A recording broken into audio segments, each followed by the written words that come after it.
नरसिंह भगवान मंदिर है। नरसिंह भगवान मंदिर तो अलग अलग जगह बहुत जगह है, किंतु मैं एक ही बात बहुत जगह में बताया। जैसे लोग आते हैं पुरी से, कुछ लोग वृंदावन दर्शन के लिए। पुरी में भी उड़ीसा में भी जगन्नाथ मंदिर है, राधा कृष्ण मंदिर है। वृंदावन में भी राधा कृष्ण मंदिर है।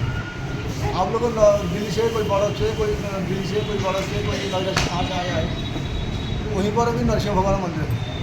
वृंदावन में भी नरसिंह भगवान मंदिर है। उड़ीसा में भी नरसिंह भगवान मंदिर है। प्रत्येक जगह भी रहते हैं। यहाँ पर भी नरसिंह भगवान मंदिर है।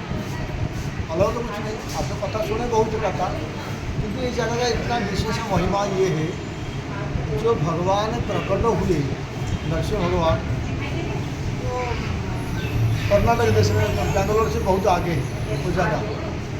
किंतु जब युद्ध हुआ, युद्ध के बाद हिरण्यकशिपु को वध किया, भगवान ने यहीं पर एक तालाब है बगल में, यहीं पर हाथ धोया था, यहीं इसी जगह में विश्राम किया। ये भगवान का विश्राम करता है, यहीं पर अंतर्ध्यान हुई ये जगह। जो सप्तम स्कंद में नरसिंह भगवान का कथा है भागवत में बताया। ये उक्ति तत्व, उक्ति तत्व मतलब इसका अर्थ ये है, उक्ति अर्थ काम वासना।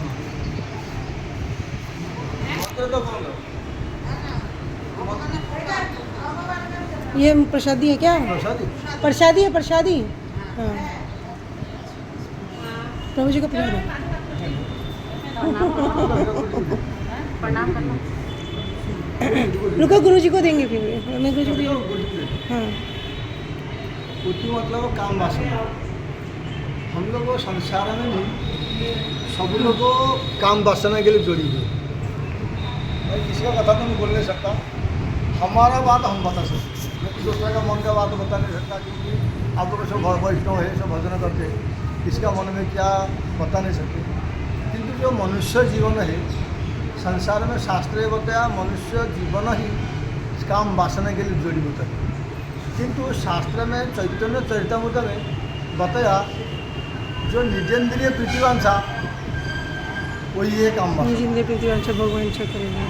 निजेंद्रिय प्रीतिवांछा तारा नाम काम, कृष्णेंद्रिय प्रीतिवांछा धरे प्रेम नाम। जो चीज़ें खुद के लिए करते हैं हम लोग, वही है कर्म वासना। जो खुद के लिए करोगे, गीता में भगवान ने बताया जैसे करोगे उसी कर्म अनुଯାयी बंधन मिलेगा। बहुत दिन पहले भागवत में भी वही एक ही बात बताया। भागवत में मत्स्य अवतार में कथा सुनाया था कुछ दिन पहले गणत में, उसी में बताया सुख संपत्ति पाने के लिए लोग कर्म करते, किंतु कर्म में फल तो मिलता नहीं। कर्म में सुख शांति पाने के लिए करते, किंतु सुख नहीं मिलता, शांति भी नहीं मिलता, उसमें बरम कर्म बंधन में फंस जाते हैं। गीता में भी भगवान ने वही बात बताया, जैसे कर्म करोगे कर्म अनुयायी बंधन में फंस जाओगे। उसमें बताया शास्त्र में 3 प्रकार का कर्म है, एक कर्म, एक अकर्म, एक विकर्म। संसार में जो चीज़ करेगा व्यक्ति शास्त्र अनुयायी जो बताया शास्त्र में उसी को करेगा, वही है कर्म। किंतु हम लोग दुनिया में संसार में प्राय लोग 100% लोग 90% बोलने से गलत नहीं होगा, उसमें लोग बोलते कर्म ही भगवान। अब देखोगे कि बहुत ट्रक पीछे किसी कुछ गाड़ी पीछे लिखा होता कि कर्म ही भगवान, कर्म करो। संसार में किसी को पूछो वो लोग भी बोलते कर्म नहीं करने से खाने के लिए देगा कौन, कर्म करो। किंतु आप लोग विचार करो, सब विचार करने का भगवान को शक्ति दिया मनुष्य को, तापर मनुष्य नहीं आप लोग सब वैष्णव जो बहुत जानकारी बहुत कथा सुने हो, जो विचार करने का शक्ति है कर्म करते। मैं कई जगह बताया भी, कर्म जैसे एक स्कूल टीचर है, वो बच्चा लोग को पढ़ा रहा है, लेडीज हो जेंट्स हो, टीचर है, बच्चा को पढ़ाएगा, वो ये एक कर्म है। जो व्यक्ति जैसे अभी हम लोग यहाँ पर अभी आए, ये भी तो एक कर्म है। हमारा जैसा कि बहुत लोग आए खा कर सो रहे होंगे, इन्हें तो सास बहू का निंदा चुगली करते होंगे। हम लोग भी यहाँ पर आए, चीज़ एक ही है, परिश्रम करने के लिए आए थे, ये भी कर्म है, किंतु ये कर्म उसी कर्म में बहुत फर्क है। एक अच्छा चीज़ मेरे दिमाग में आया, उदाहरण है कि जैसे समझ में आया आपको, आप लोगों को पता होगा किसी किसी जगह में पत्थरों से दीवार बना करके मंदिर बनाते, घर भी दीवार करते पत्थर से, कुछ जगह ईट से करते, कुछ जगह पत्थर से करते। गुरु शिष्य दो व्यक्ति जा रहे थे साधु, जाते हुए देखा एक व्यक्ति पत्थर काट रहा था। उनको पूछा, साधु व्यक्ति पूछा, पत्थर पे काट रहे हो, करोगे क्या? क्या करेंगे? पेट पोष नहीं दोष, इसको बोलते कुछ लोग, पेट पोष नहीं दोष। कुछ करने से, कुछ पेट पालने के लिए तो कुछ कोई नौकरी करता, 24 घंटा ड्यूटी करता, कुछ करना पड़ता है। मेरे पेट के लिए जो 5 रुपया मिलेगा, जो पैसा मिलेगा, इसमें पेट मेरा भी पालन होगा, मेरा परिवार का भी पालन होगा। और थोड़ी आगे चला गए, कुछ बोला नहीं साधु। और थोड़ी आगे गया, देखा एक व्यक्ति पत्थर काट रहा है। उससे पूछा, क्या करोगे? तो पत्थर काट रहे हो, किस लिए काट रहे हो? तो क्या मकान बने, रहने के लिए दिक्कत हो रहा है, छोटा सा कुड़िया बना के रह रहे, थोड़ा साथ साथ तरह से मकान बना के परिवार के से सुख शांति मिल जाए। साधु कुछ बोले नहीं। और थोड़ी आगे गए, देखा और एक पत्थर काट रहा है। उसको पूछा, क्या करोगे? पत्थर क्यों काट रहे हो, काम क्या है, किस लिए काट रहे हो? वो व्यक्ति बताया, हमारा तो छोटा सा मंदिर बना रहे, उसे पत्थर काटने से डिजाइन बना करके मंदिर में लगा के सुंदर बने। तीनों पत्थर काट रहे, कर्म तो तीनों कर रहे, किंतु तीनों का कर्म क्या एक ही है? अलग है। जो पहले कर रहा था वो कर्म बन गया, किंतु लास्ट में जो बताया वो है कर्म ना कर्म। बात को समझ में आया? जो पहले कर रहा था वो कर्म, ना बीच वाला कर्म, ना लास्ट में जो कर रहा था कर्म। किसी को तीनों तो कर्म कर रहे थे, कर्म किसी को बोलेंगे बताओ? मेरा बात समझ में आया कि नहीं आया बताओ? मैं जो तीनों उदाहरण दिया पत्थर काटने का, समझ में आया बात? अभी तो हाँ बोल रहे थे, अभी सब चुप हो गए। आप लास्ट में आए। अब भी सब हाँ बोल दिया, सारा हिला दिया। जो हाँ बोलो तो हाँ बोलो, नहीं अभी दोबारा सुन लो, जो समझ में नहीं आएगा फिर बताना। देखो मैं फिर पूछूंगा। साधु जा रहे थे दो व्यक्ति, गुरु शिष्य दो व्यक्ति। मेरा आदत तो खराब है भाई, गुरु जी तो कथा सुना देते, किंतु मैं सुनाता नहीं, मैं भी असुल करता हूँ। जो बोलता हूँ ना, मैं भी असुल करने के लिए कुछ गुरु जी बोलते हैं मैं आज कथा सुनाऊंगा, सब याद रखना, काल ही पूछूंगा। क्योंकि मेरा आदत है तुरंत पूछूंगा। तुरंत असुल करूँगा भाई, मैं फ्री में काम नहीं करता। गुरु शिष्य दो लोग जा रहे थे, ठीक से सुनना, फिर पूछूंगा। देखा एक व्यक्ति पत्थर काट रहा है, उसको पूछा साधु ने, जो पत्थर काट रहे हो किसी लिए काट रहे हो? वो व्यक्ति बताया, पेट पोष नहीं दोष। पेट पालन करने के लिए कुछ तो कर्म करना पड़ेगा, दो पैसा कमाऊंगा, बीवी बच्चा खाएंगे, मैं भी खाऊंगा। क्या कर्म है? कर्म तो क्या कर्म किया कि नहीं? कर्म किया। आगे थोड़ी गया, देखा दूसरा व्यक्ति पत्थर काट रहा है। उसी को पूछा, क्या कर रहे हो? क्या थोड़ा सा छोटा सा कुड़िया है, थोड़ा पत्थर काट लूँ, कि पत्थर डिजाइन बनाने से दीवार बनेगा, जो छोटा सा सुंदर मकान बनाऊंगा। साधु कुछ बोले नहीं, आगे चला गया। और थोड़ी आगे गया, देखा और एक व्यक्ति पत्थर काट रहा है। तीनों व्यक्ति पत्थर काट रहे थे, उनको पूछा जाओ, वही व्यक्ति बताया छोटा सा मंदिर बना रहा हूँ, वो पत्थर लगाने से डिजाइन करके बड़ा सुंदर लगेगा मंदिर। समझ में आया बात? अब आ गया, अभी आया? अब अच्छे सुन लिया ना। अभी जो ये भी कर्म कर रहा है, एक पेट के लिए कर रहा था, है ना? भगवान के लिए कर रहा है। नहीं, फिर एक अपने घर के लिए कर रहा था, हाँ। और तीसरा वाला मंदिर बनाने के लिए। हाँ। तीनों कर्म कर रहे थे। तीनों कर्म कर रहे थे। पहला कर्म कौन सा है? मंदिर बनाने के लिए, मंदिर बनाना। जो कर रहे थे वे तो कर रहे थे, वो तो कर्म, जड़ कर्म, जो कर्म संसार तीनों के थे। जड़ कर्म। हाँ, और है? जो तीसरे कर्म में भगवान वाले कर्म है ना, वो कर्म में वो उसका वो नहीं होता। क्या नहीं मतलब वो होता? कर्म वही कर्म असली कर्म तो वो है ना। हाँ, वही बात पहले बताया जो शास्त्र में प्यार बताया, चैतन्य चरितामृत में बताया, निजेंद्रिय प्रीतिवांछा हरे नाम कर्म, वो काम है, वो काम वासना जागृत होगा। जो कृष्ण की प्रीतिवांछा, जो भगवान के लिए ही करोगे तभी वही चीज आपको कर्म कहलाएगा। किंतु हम लोग संसार में बहुत सारा चीज़ सुनते, सब चीज़ करते भी। देखो और एक चीज़ बताऊंगा, कर्म करो, आप लोग सब जानते कि इसी नरसिंह भगवान का कथा तो बहुत है, मैं किंतु सब लोग कथा सुने हो, गुरु जी से बहुत सारा कथा सुने हो, सब भक्त लोग हो। और एक बात बता दो, देखो आप लोग सुने जो शास्त्र में बताया, भागवत में गुरु जी बहुत जगह में भागवत में बहुत जगह में प्रत्येक भागवत में बोलते हैं, प्रत्येक भागवत में सब लोग सुने हो। चार चीजें परीक्षित महाराज ने चार चीज को कली में स्थान दिया, सुने ना? उसमें चार चीज क्या बताया? उत्तम, पानम, प्रियम, सोनम। उत्तम मतलब धुआं नहीं खेलना, पानम मतलब नशा द्रव्य नहीं खाना, नशा नहीं करना। तीसरा है अवैध स्त्री संग करना, स्त्री में कली है, अवैध स्त्री संग नहीं करना, शादीशुदा करके अपना ये संसार बसाओ, क्योंकि अवैध संसार में उसमें कली है। चौथा है मांस मच्छी नहीं खाना, पाँचवा जीव हिंसा नहीं करना, पाँचवा से जीव हिंसा नहीं करना, जीव हिंसा नहीं करना। इसमें मेरा कहना कुछ, मेरा देखो आदत खराब नहीं बताया, ध्यान देगी सुनना, मैं फिर प्रश्न पूछ लूँगा।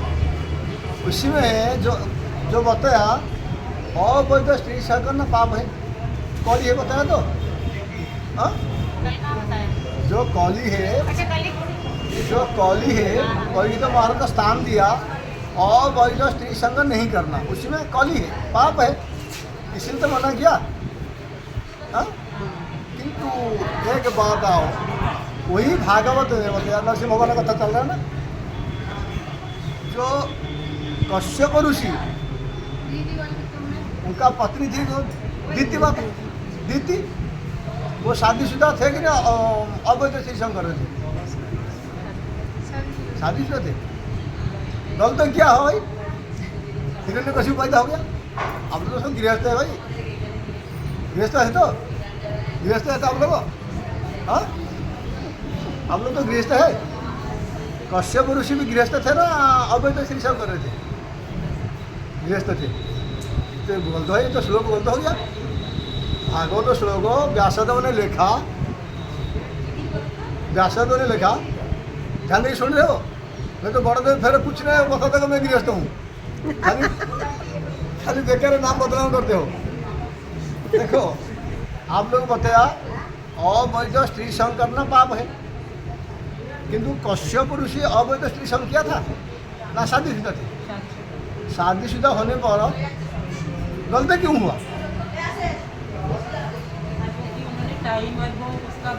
ये है कर्म,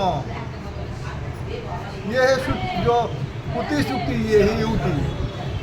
जो चीज़ कर्म निज इंद्रिय प्रीतिवांछा बताया मैंने, शास्त्र में बताया, मैंने नहीं बताया, शास्त्र में बताया जो निज इंद्रिय प्रीतिवांछा करे, निज इंद्रिय प्रीति के लिए ही करना, वही है कर्म। कश्यप ऋषि का पत्नी दीति बता क्या क्या मेरे को अब भी चाहिए। कश्यप ऋषि वहाँ पर तो बहुत सारा वर्णन किया, स्त्री का बहुत गुणगान किया, इतना गुणगान किया स्त्री का सोचने से बाहर है। किंतु स्त्री का गुणगान करने के बाद लास्ट में बताया, सोचने एक बात सोच लेना, अभी तू जो कर्म किया बहुत गलत है, क्योंकि तू जो कर्म किया भगवान का प्रीत्यर्थ नहीं किया, अपना इंद्रिय तृप्ति के लिए किया, तेरा संतान राक्षस बन गया। उसके बाद क्षमा प्रार्थना किया, जो क्षमा प्रार्थना किया, साधु लोग तो दयालु होते, उसके बाद क्षमा किया, क्योंकि मेरा वाणी खराब नहीं होगा, होगा मैं आशीर्वाद दे सकता हूँ, किंतु तेरा बेटा नहीं, तेरा नाती आएगा जो, तब भी वो साधु बन सकता है। हम लोग भी संसार में बहुत चीज़ें करते, किंतु भगवान के प्रीत्यर्थ के लिए यदि करेंगे, अपना इंद्रिय तृप्ति के लिए नहीं करके जो चीज़ भगवान के प्रीति के लिए करेंगे, तब भी हमारा कल्याण है।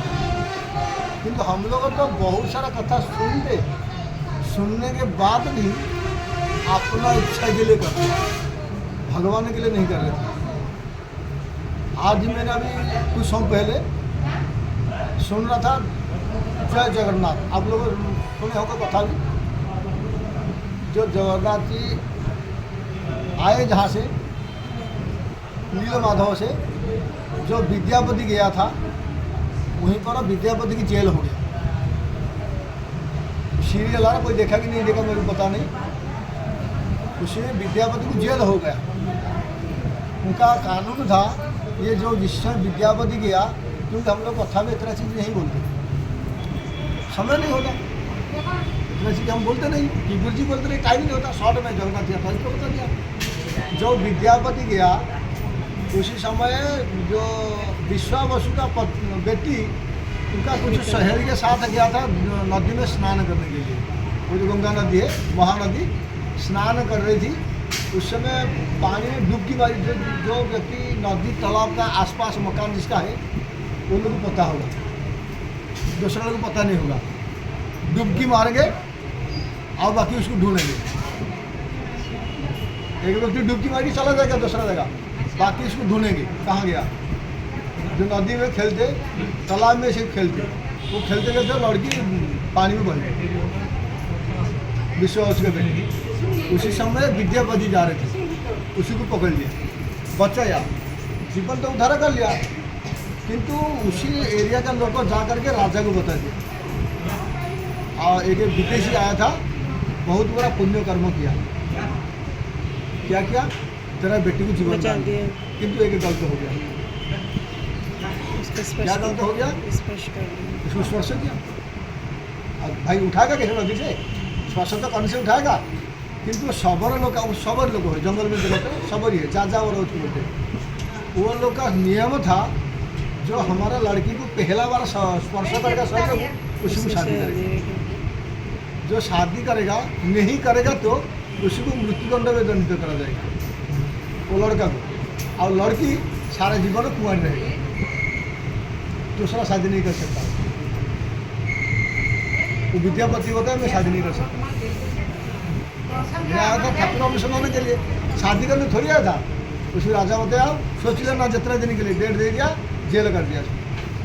इतना दिन जो पूरा हो जाएगा उसको बलि दिया जाएगा, उसको मार देंगे, लड़की रहेगा आजीवन कुंवारी।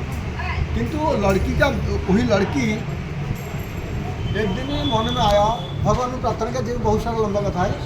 वो लड़की जा कर के दरवाजा खोला, चाबी लेकर के दरवान से, बताए मैं राजा कन्या हूँ, जो भी होगा मैं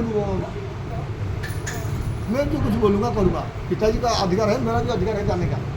जाकर के वहाँ पर बताया मैं आपको मुक्त करने के लिए आया। विद्यापति बताया मैं जा नहीं सकता, क्योंकि आपका पिताजी बताया मेरे को मारने के लिए, काल मरूंगा, आ जाओ बोल तो चला जाओ। वो लड़की ने बताया विद्यापति को, देखो मैं 2 शर्त लेके आया हूँ। क्या बताओ? अब तो मंत्री हो, आप जानते हो, तो विद्यापति साधारण नहीं थे। जो मंत्री होते वो मूर्खों को मंत्री नहीं बोलते, हम जैसा मूर्ख हो। वो राज्य को जो चलाते बहुत दिमाग होता है उसका, बहुत राज्य शासन करती है। उसको बता, देखो एक तो आप हमारा राज्य का नहीं, जो हमारा राज्य के लिए ही ये नियम कानून बना गया, आप राज्य का नहीं हो, इसलिए आपको दंड नहीं होना चाहिए, आप निर्दोष हो, आप जा सकते हो, मैं आपको खोल दूंगा, शादी करो नहीं करो आप चला जाओ। किंतु दूसरा बताया दूसरा जो बताया ना, विद्यापति पूछा मेरे को तो छोड़ सकते हो, किंतु आप तो सारा जीवन कुंवारे रहोगे, आपके लिए क्या होगा? ये बताया देखो मेरे को मत देखो, मेरा धर्म है मेरा पिताजी को बचाना, क्योंकि शास्त्र में बताया ब्राह्मण हत्या करने से 4 चीज़ सबसे बड़ा पाप होता है। ब्रह्म हत्या, गो हत्या, भ्रूण हत्या। अब ब्राह्मण हो, मेरा पिताजी जब आपको मर्डर करेंगे कि नहीं तो किसी का द्वारा ही मर्डर कराएंगे, मेरा पिताजी को ब्रह्म हत्या दोष लगेगा। मेरा पिताजी को ब्रह्म हत्या दोष से उद्धार करने के लिए मैं आया। आपका ज्ञान है तो मान जाओ, ज्ञान नहीं तो चला जाओ। वो देखा मेरे से विद्यापति से वो लड़की बहुत तेज है। विद्यापति सोचा मेरे से तो लड़की विवाह है, बहुत तेज लिखा। पिताजी को पता नहीं वो आया और मेरा दिक्कत क्या है जाएगा, शादी करेंगे। उसके बाद वो शादी के लिए राजी हुआ, उसके बाद शादी किया वो। लेकिन कर्म तो किया भगवान के संतुष्टि के लिए किया, दूसरा के संतुष्टि के लिए किया कि नहीं? अपना संतुष्टि के लिए लड़की भी नहीं किया, विद्यापति भी अपना संतुष्टि के लिए शादी नहीं किया। क्या उसने जो बताया अपना संतुष्टि के लिए ही व्यक्ति जो करता है वही कर्म वासना आपको बुरी कर्म में डालेगा। जो कश्यप ऋषि का पत्नी रीति माता ने जो किया था अपना संतुष्टि के लिए ही किया, इसलिए उसका राक्षस जन्म हुआ संतान। हम लोग भी अपना संतुष्टि के लिए नहीं करके जो करते हैं भगवत गुरु वैष्णव का संतुष्टि के लिए ही करोगे तभी सुख शांति पाएंगे। हम लोग तो सुख शांति पाने के लिए बहुत कुछ करते हैं, किंतु थोड़ी से मूड चेंज हो जाता हमारा। मैं तो भी कर नहीं पाता, अपना संतुष्टि के लिए मैं करता हूँ। आप लोग भी कोशिश करना गुरु वैष्णव के लिए, मैं भी कोशिश करूँगा गुरु वैष्णव के लिए, भगवान के लिए ही संतुष्टि के लिए करेंगे। अभी तो जो करता हूँ मैं अपने के लिए कर देता हूँ, मैं भी कोशिश करूँगा। आप लोग भी कोशिश करना गुरु वैष्णव के लिए जो करेंगे सुख के लिए, भगवान का सुख के लिए करेंगे, तब भी हमको सुख शांति प्राप्ति होगा। हरे कृष्ण।